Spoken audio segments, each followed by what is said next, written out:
जैसे आपने शुरू में बताया था कि आपके जो हस्बैंड थे वो सेल्समैन थे, लेकिन बाद में पीएन की बात आई, सेल्समैन से वो पीएन के ओहदे पे कैसे आए?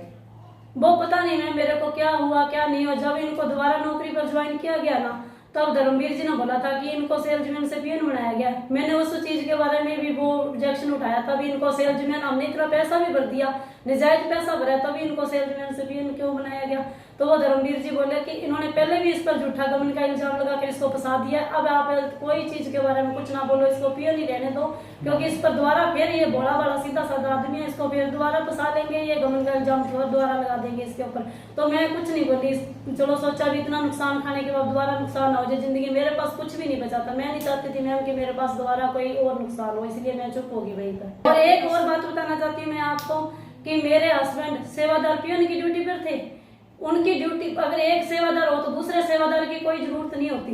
इन ये तो सोची समझी साजिश ही होगी ना। उन्होंने मेरे हस्बैंड के होते हुए एक और अपना ही बंदा, अपनी ही कास्ट का बंदा वहां पर सेवादार पर, चाहे डीसी रेट पर रखा है, मेरे को नहीं पता उसके किस तरह का रखा है, जयपाल नाम का अपना ही बंदा उन्होंने 2-3 साल से वहां पर रख रखा है 3000 रुपये में।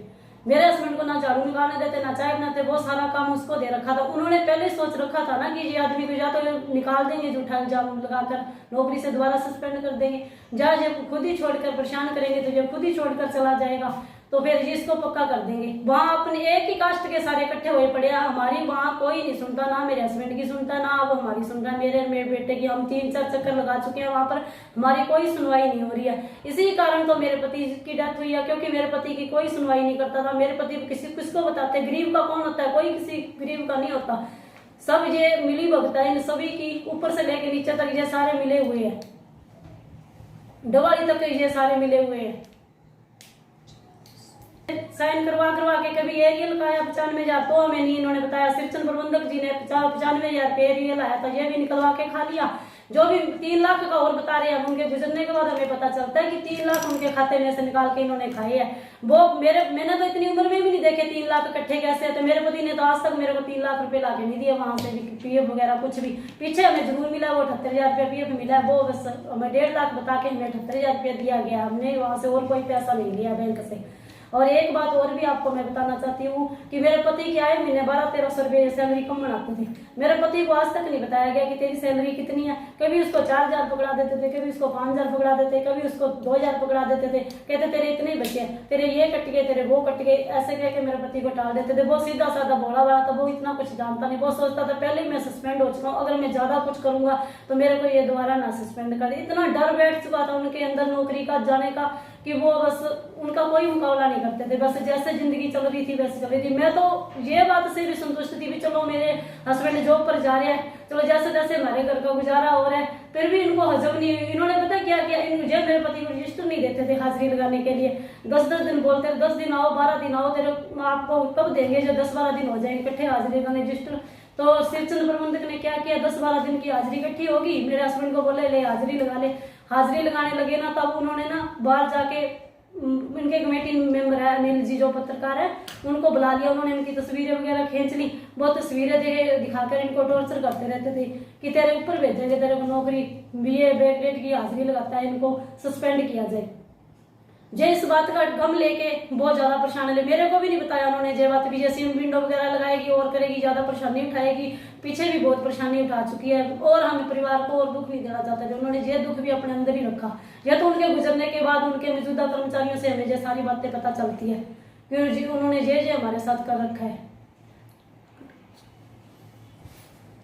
और सर हमें एक बात का और भी पता चला है कि ये पहले तो कह रहे थे, मैंने बेटे ने जाके उनके ऑफिस में पूछा कि हमें रोहतक के पीएफ के बारे में बताओ, नंबर वगैरह दो। तो बोले रोहतक पीएफ जा ही नहीं रहा, राजाराम जी बैठे हमारे रिटायर ऑफिसर। इनके महकमे में एक बात और बताती हूँ कि इनके खुद से काम नहीं होता। ये जो रिटायर ऑफिसर हो जाते हैं ना, उनको बुलाते हैं काम करने के लिए, 10-7-8 सैलरी देने के देते हैं और उनसे काम करवाते हैं। इनको काम करना भी नहीं आता। वो राजाराम जी सेक्रेटरी बोले कि इनका कोई पीएफ नहीं है। बाद में जब बत्रा साहब जी बोल रहे हैं कि इनका पीएफ नंबर दो, तब एकदम से कई महीनों का पीछे का उनके गुजरने के बाद इन्होंने रोहतक भेजा है पीएफ। हमें ये भी उनके मौजूदा कर्मचारी से पता चला कि इन्होंने पीछे का कई महीनों का पीएफ भी अब रोहतक भेजा है। ये भी हम इंक्वायरी निकालेंगे, इनके सीएम विंडो लगाएंगे प्रबंधक श्रीचंद के ऊपर कि अब उससे गुजरने के बाद ये पीएफ कैसे दे सकते हैं। जो कुछ होता है उनके जिंदा होते ही होता है सब कुछ, सैलरी वगैरह से पीएफ कटता है, मरने के बाद कभी किसी का पीएफ कटा है क्या? ये बात भी हमें कल ही पता चली है। तभी तो मैंने ये प्रेस कॉन्फ्रेंस मीटिंग बुलाई है कि हमारे साथ बहुत जातियां हो रही है, हमारी कोई सुनवाई नहीं कर रहा, इसलिए मजबूरन हो मेरे को ये सब कदम उठाना पड़ेगा। नहीं तो मैं कोई ये सब, इतनी मैं पढ़ी लिखी नहीं हूँ कि मैं ये सब कुछ जानती हूँ। मेरे को मजबूरी में ये सब कदम उठाना पड़ रहा है। मेरी किसी से कोई जाति दुश्मनी नहीं है, मेरा बस प्रशासन से यही और उच्च अधिकारियों से यही रिक्वेस्ट है कि मेरे पति को इंसाफ दिया जाए। मैं एक हैंडीकैप्ड बेसहारा लेडीज हूँ, मेरा सिर्फ मेरे 2 बच्चे हैं, मेरे पास मेरे बच्चों के और मेरा कोई भी मैं मेरे पति पर आश्रित थी, हमारे पास कोई भी गुजारे लायक सहारा नहीं है। हमें मेरे हस्बैंड की जॉब दी जाए मेरे बेटे को।